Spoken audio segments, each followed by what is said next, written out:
동료 글밭 4월 29일 목요일. 그래도 문재인 정권에 엊그제 글밭에서 어쩌다 임은정을 검찰총장으로 뽑는 문재인 정권이기를 빌었죠. 도무지 기대를 걸 수 없기에 혹시나 해서 걸어본 기대입니다. 결국 역시나로 끝날 테지요. 살면서 나의 생각이 틀리지 않기를 바라는 것은 너무도 당연한 이치입니다. 하지만 문재인 정권에 대한 바람은 이렇듯 모순을 낳습니다. 마치 우리들의 삶이 그렇듯이요. 문재인 정권이 끝나갈 즈음에 이제야 겨우 문재인 정권을 바르게 이해하게 됩니다. 언제인지는 뚜렷한 기억이 없지만 지난 글밭에서 대통령의 순서를 이야기한 적이 있죠. 이재명이 먼저 대통령을 하고 그 다음에 문재인이 했더라면 너무도 좋았을 거라고요. 그랬다면 착한 문재인이 더욱 빛을 낼 수 있었을 텐데 하는 짙은 아쉬움의 드러남입니다. 하지만 하늘의 노릇을 어찌 알 수 있으리요. 다 뜻이 있어 한 하늘의 노릇으로 받아들일 수밖에요. 그래서 사람이 해야 할 일은 그 뜻을 찾는 일이라고 여기고 그렇게 다스려 나갑니다. 마치 역사를 해석해내어 내일을 준비하듯이 말입니다.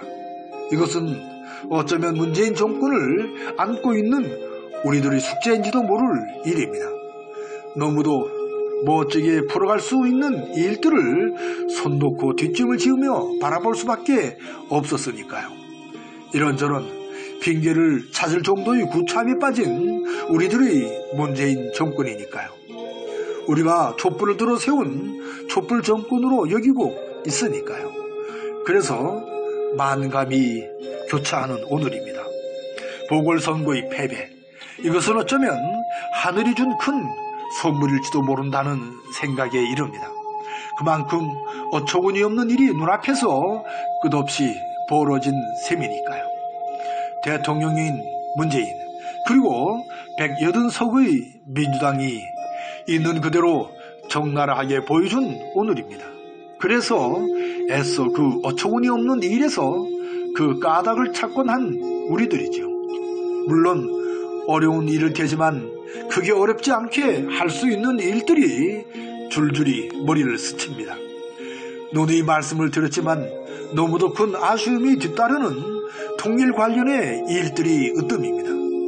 개선 공단 사업, 금강산 관광을 다시 열지 못한 일이지요.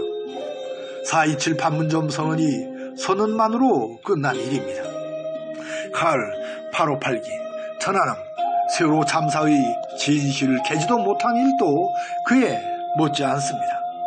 덮인 이명박의 자원외교와 방산비리, 박근혜와 최순실 비자금이 그 뒤를 잇습니다.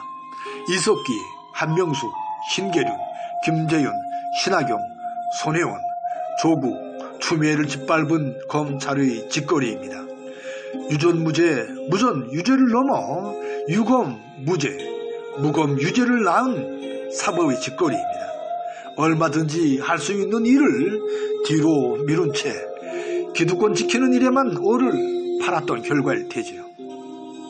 그래도 어쩌나요? 미우나 고우나 우리 촛불 민심이 낳은 문재인 정권이니까요. 몇몇을 빼놓고는 제대로 된 사람을 뽑지도 못한 인사권을 쥐고만 있는 청와대입니다.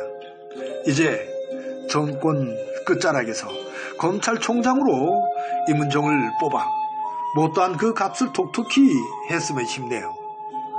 봄꽃 향기 짙게 밴 4월의 끝자락인 목요일 새벽을 이렇게 주저하며 열어갑니다. 오늘도 고맙습니다.